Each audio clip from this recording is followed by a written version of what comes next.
जाएगा तो उनकी सुनवाई होगी, नहीं सुनवाई होगी तो उस अधिकारी को नाप दिया जाएगा। सरकार ने मुंह तोड़ जवाब दिया है। मेरे को पता लग गया भाई 35 भाग तो मेरे गांव चले गए नौकरी। पहले तो शुरुआत थोड़ा सा माइक लगाऊं टकलर कर दूं, बीच में अगर थोड़ा हल्का पर रहेगा। नमस्कार जी, मैं धनराज अलाउद्दीन आ चुका हूँ दुब्बल में। हमारे साथ जुड़ चुके हैं ब्लॉक समिति मेंबर रविंदर जी। आज किसी परिचय के मोहताज नहीं है रविंदर जी, एक जाना माना नाम है यहाँ से, और ब्लॉक समिति के मेंबर भी रहे हैं और भाजपा के वरिष्ठ कार्यकर्ता भी हैं, लगातार भाजपा की सेवा करते आ रहे हैं। अभी वर्तमान में हरियाणा के अंदर भाजपा की सरकार बनी है, तो रविंदर जी से इन्हीं मुद्दों पर बात करने वाले हैं कि भाजपा की सरकार बनने का क्या कारण है। तो नमस्कार रविंदर जी। नमस्कार जी। रविंदर जी, लगातार जनता की सेवा से जुड़े हुए हो आप, ब्लॉक समिति मेंबर भी हो और वर्तमान में वरिष्ठ कार्यकर्ता भी हो, तो सबसे पहले यही जानना चाहेंगे कि भाजपा की सरकार बनने का हरियाणा के अंदर क्या कारण है। सर्वप्रथम आप सभी को नमस्कार और आपके माध्यम से जितने भी दर्शक जुड़े हुए हैं उनको नमस्कार। और सरकार आने का कारण क्या है कि ये सरकार सभी वर्गों की, चाहे कोई अमीर गरीब बच्चा बूढ़ा, चाहे किसी भी बिरादरी का, सभी वर्गों के हितों को ध्यान में रख के अपनी जन कल्याणकारी नीतियां बनाते हैं। और इसने जब भी कोई सर्वे कराया, जब भी जनता की कोई आवाज उठी, कोई डिमांड उठी, तो उसने फिर पूरे प्रदेश स्तर पर लागू किया, ना कि पहले वाली सरकारों की तरह कि क्षेत्र विशेष में। किस प्रकार की जन कल्याणकारी योजनाएं बनाई है सरकार ने? इनकी जन कल्याणकारी योजनाएं जैसे इन्होंने वर्तमान में युवाओं के टैलेंट को देखते हुए बगैर पर्ची बगैर खर्ची के नौकरियां दी हैं।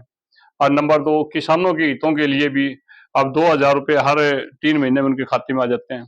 और गृहिणियों के लिए लगा लो, जो गरीब हैं उनके लिए 500 रुपये का सिलेंडर का रखा है इन्होंने। आपने किसानों की बात की, कहीं ना कहीं किसान तो विरोध भी कर रहे हैं कि उन्हें जो खाद नहीं मिल पा रही, डीएपी। किसान विरोध नहीं कर रहे, किसानों को बरगलाया जा रहा है। और अभी सीएम साहब ने बोला कि खाद की सारी किल्लत जो थोड़ी बहुत है वो दूर कर ली जाएगी, तो समय रहते खाद की किल्लत दूर होने वाली है। हाँ जी, हाँ जी। एक कार्यकर्ताओं को सम्मान देने की बात कही है, मुख्यमंत्री जी ने कहा है हाँ। कि कोई भी कार्यकर्ता हमारा संबंधित विभाग में जाता है कोई भी समस्या लेकर तो उसको तजुर्बा दी जाए, तो उसके बारे में आप क्या सोच रखते हो? क्या ये वाकई ये सीएम साहब और उनकी पूरी कैबिनेट ने फैसला किया कि जो भी कार्यकर्ता सामूहिक काम के लिए, अच्छे काम के लिए किसी भी विभाग में जाएगा तो उनकी सुनवाई होगी, नहीं सुनवाई होगी तो उस अधिकारी को नाप दिया जाएगा। बात करें महिलाओं की, तो महिलाओं के लिए सरकार क्या करने जा रही है? महिलाओं की सुरक्षा के लिए तो सरकार पहले से ही प्रतिबद्ध है। दूसरी, महिलाओं की शिक्षा के लिए सरकार ने विशेष छूट दे रखी है। स्टूडेंटों के लिए भी एक अच्छी लोन का प्रावधान है। दूसरा, अगर वो कोई और काम करना चाहें तो भी उन चीजों के लिए भी चल रहा है। बहुत से बच्चे कौशल रोजगार निगम के तहत इन्होंने लगाए हैं, तो क्या ये जो कौशल रोजगार निगम के तहत जो बच्चे लगाए हैं उनकी जॉब सुरक्षा की गारंटी भी देती है? हाँ, जॉब सिक्योरिटी की गारंटी है। सबसे बड़ी बात यह है कि अगर किन्हीं बच्चों को किसी कारण से नहीं लगाया जाता तो 9000 रुपये पर मंथ उनको एज ए सैलरी के रूप में मिलेगी। रोक लेंगे, रोक ये क्वेश्चन करो। जो कौशल रोजगार निगम के तहत जो बच्चे लगे हैं उनका क्या भविष्य है वर्तमान में?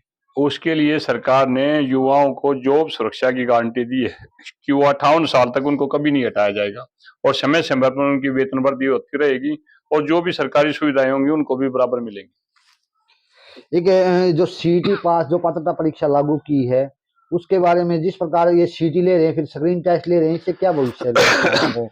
सेट पास करने के बाद जो लगभग तो रोजगार मिल ही जाता है। अगर किसी कारणवश किसी बच्चे को नहीं मिला तो उनको 9000 रुपये पर मंथ उनको भत्ता दिया जाएगा जब तक उनका रोजगार नहीं लग जाता तब तक।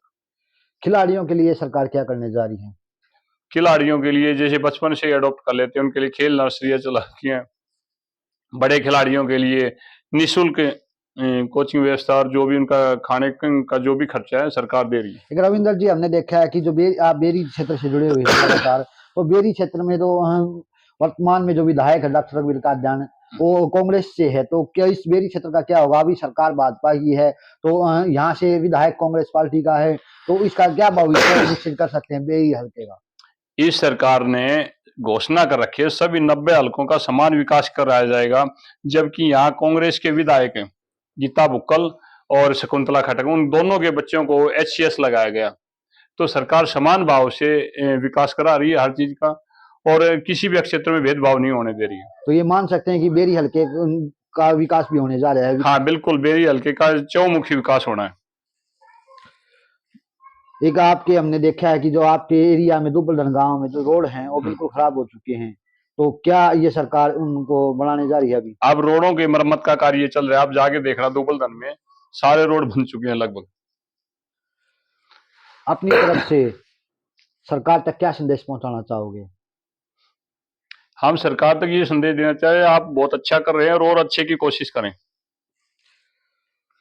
मुख्यमंत्री नायब सैनी को क्या कहना चाहोगे हल्के के बारे में? मुख्यमंत्री नायब सैनी जनप्रिय नेता है और वो सभी के दुख दर्द को समझने वाले हैं। वो भी एक किसान पुत्र है, इसलिए हर एक वर्ग को वो अच्छे से जानते हैं। वर्तमान में जो ये भाजपा सरकार बनी उससे आप लोग कितने खुश हो सभी कार्यकर्ता? भाजपा सरकार से हम सब खुश हैं, क्योंकि भाजपा सरकार कभी भी भेदभाव में विश्वास नहीं रखती। अपनी तरफ से युवाओं को क्या संदेश देना चाहोगे? भाई अच्छी पढ़ाई करो ताकि एक आप अच्छे अफसर बन सको, क्योंकि इस सरकार का एक फंडा है कि जो पढ़ेगा वो बढ़ेगा। भाई सरकार ठीक है, सैनी साहब बढ़िया आदमी है, बढ़िया मुख्यमंत्री। बढ़िया हो गए भाई अच्छा आदमी है। मेरे को पता लग गया भाई 35 भाग तो मेरे गांव चले गए नौकरी पे।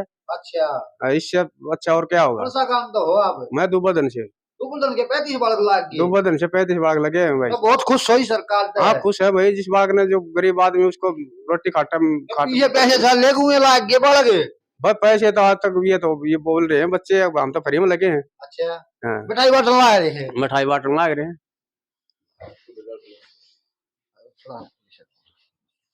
राम नमस्कार जी भाई साहब। आपका शुभ नाम जी? भाई मेरा नाम है एक्स सूबेदार बलवान कौशिक। कौशिक साहब क्या बताना चाहोगे हमारे दर्शकों को, किसी की सरकार आ रही है?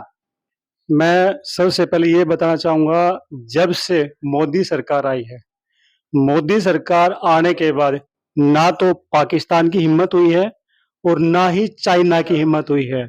अगर किसी ने सर उठाया है तो इस सरकार ने मुंह तोड़ जवाब दिया है और देश के हित के लिए हर वर्ग के लिए बिना पर्ची के, बिना खर्चे के, और सेना में जो 4 साल का प्रावधान दिया था उससे मैं ये मानता हूं कि सभी बच्चों का हित होगा। उससे जॉब सिक्योरिटी तो कौन है? जॉब सिक्योरिटी है। जॉब सिक्योरिटी इसलिए मानते हैं क्योंकि अभी सरकार 75% आदमी को सेना में रखने का प्रावधान कर रही है और 25% का क्या होगा? 25% जो आएंगे उनको सरकारी नौकरी में 10% आरक्षण दे रहे हैं।